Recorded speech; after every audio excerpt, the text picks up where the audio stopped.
स्वागत है आपका हमारी bed time stories Hindi YouTube channel पर।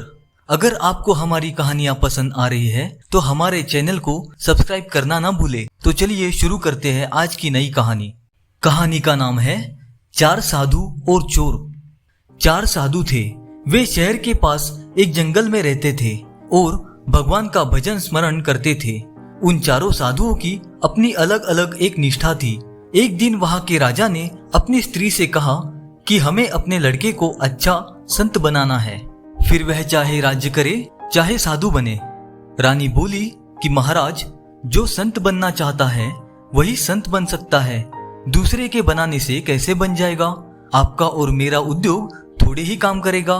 राजा ने कहा कि इसका एक उपाय है, सत्संग। सठ सुधरही सत्संगति पाई, पारस परस कुधात सुहाई। रानी बोली कि ऐसा कोई अच्छा संत है जिसके पास लड़के को भेजे? राजा बोला कि यहाँ पास में ही जंगल में चार अच्छे संत हैं, उनके पास लड़के को भेज देते हैं। इस प्रकार राजा और रानी बातें कर रहे थे। रात्रि का समय था।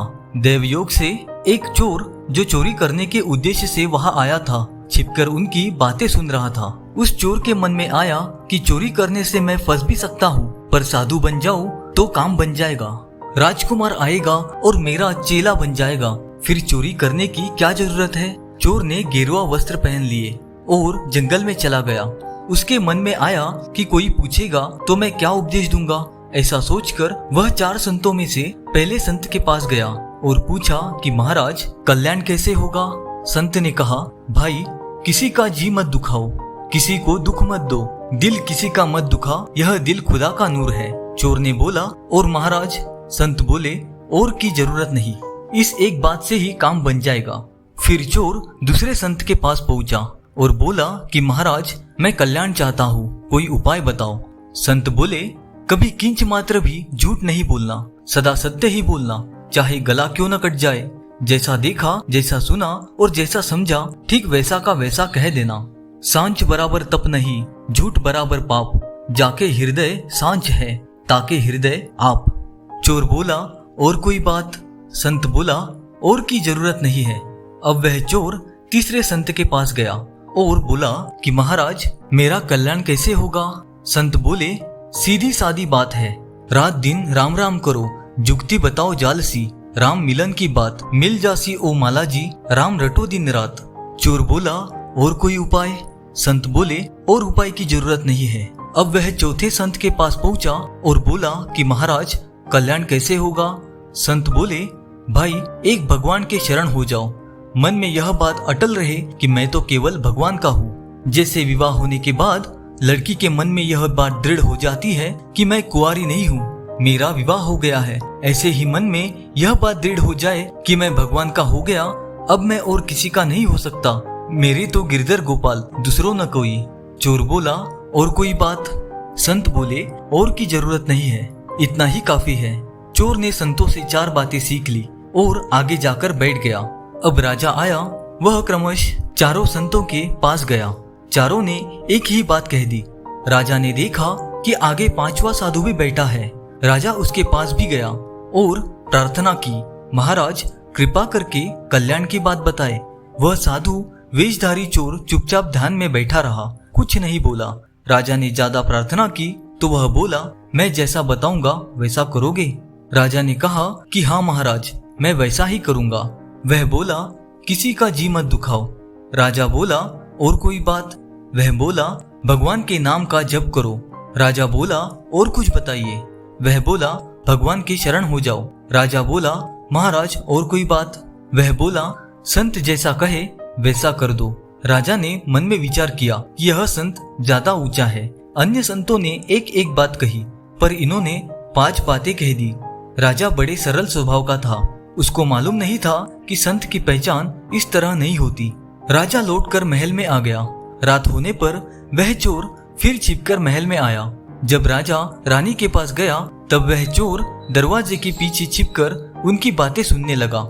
रानी ने पूछा कि क्या बात हुई? राजा ने कहा कि मैं जंगल में संतों के दर्शन करके आया हूँ। मैं तो 4 ही संत समझता था, पर वहाँ 5 संत थे। रानी बोली, वहाँ जाकर आपने क्या कहा? राजा बोला, मैंने भगवत प्राप्ति की बात पूछी तो उनमें से एक संत ने कहा कि किसी का जी मत दुखाओ, दूसरे ने कहा कि सदा सत्य बोलो, तीसरे ने कहा कि नाम जाप करो, चौथे ने कहा कि भगवान के शरण हो जाओ। परंतु पांचवें संत ने उन चारों संतों की चार बातें भी बताई और साथ में पांचवी बात यह बताई कि संत की आज्ञा का पालन करो। राजा और रानी दोनों सच्चे और सरल स्वभाव के थे। उन्होंने विचार किया कि वह पांचवा संत ठीक है, अपने लड़के उसी के पास भेजो। उनकी बातों का चोर पर बड़ा असर पड़ा कि अरे, मैंने तो नकली बात कही, उस पर भी राजा ने श्रद्धा कर ली। अगर सच्ची बात कहूँ तो कितनी मौज हो जाए। राजा के श्रद्धा सद्भाव के कारण चोर का हृदय बदल गया। वह सच्चा साधु हो गया और जंगल में निकल गया।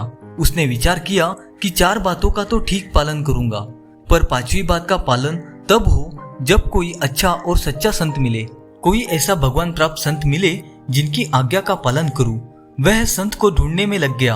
पहले ही चोर होने की वजह से वह चालाक तो था ही, इसलिए हर एक साधु पर उसका विश्वास नहीं बैठता था। वह कई साधुओं के पास गया पर किसी पर उसका विश्वास नहीं बैठा। अब अच्छे संत को पाने के लिए उसकी लगन लग गई। उसके मन में यह बात थी कि जिसमें मेरा चित्त खींच जाए, मेरा विश्वास हो जाए, उसी को गुरु बनाऊंगा। भगवान ने उसकी सच्ची लगन देखी तो वे संत बनकर उसके सामने आ गए। उनको देखते ही उस पर असर पड़ा और बोला, महाराज, मैं आपके शरण में हूँ, मुझे दीक्षा दीजिए। आप जैसा कहेंगे मैं वैसा ही करूँगा। संत रूप में भगवान बोले, जैसा मैं कहूँगा वैसा करोगे? सच्ची बात कहता है ना? वह बोला, हाँ महाराज, बिल्कुल सच्ची बात कहता हूँ। भगवान बोले, तो फिर पहले एक काम करो, बाद में तुम्हें मंत्र दूंगा। तुम यह काम करो कि जो किसी का भी जी नहीं दुखाता उसका सिर काट कर लाओ, और जो सत्य बोलता है उसका सिर काट कर लाओ, और जो नाम जाप करता है उसका भी सिर काट कर लाओ, और जो भगवान के शरण है उसका सिर काट कर लाओ। ये चार सिर काट कर लाओ, तब मैं तुम्हें दीक्षा दूंगा। उसने सोचा कि ये चारों तो एक ही जगह बैठे हैं, काम आसानी से बन जाएगा। वह तलवार लेकर भागा भागा आया, पर रास्ते में ही विचार आया कि मैंने यह नियम लिया है कि किसी का जी नहीं दुखाऊंगा, पर जी दुखाना तो दूर रहा, मैं तो गला ही काटने जा रहा हूँ। उसको विचार हुआ कि यह काम मेरे से नहीं होगा। उसमें सद्बुद्धि पैदा हो गई। वह भागा भागा पीछे आया। भगवान बोले, कटे हुए सिर कहाँ है? वह बोला, मेरे एक सिर में चारों बातें हैं। मैं कभी किसी का जी नहीं दुखाता, सदा सत्य बोलता हूँ, नाम जप करता हूँ और भगवान के शरण में हूँ। ये चारों बातें मेरे में हैं, अतः मैं अपना ही सिर काट कर आपको देता हूँ। भगवान ने कहा, बस अब सिर काटने की जरूरत नहीं, मैं तुम्हें दीक्षा देता हूँ। भगवान ने उसको दीक्षा दी और वह सच्चा संत बन गया। इस प्रकार चालाकी से 5 बातें धारण करने से भी चोर को भगवान मिल गए और वह संत बन गया।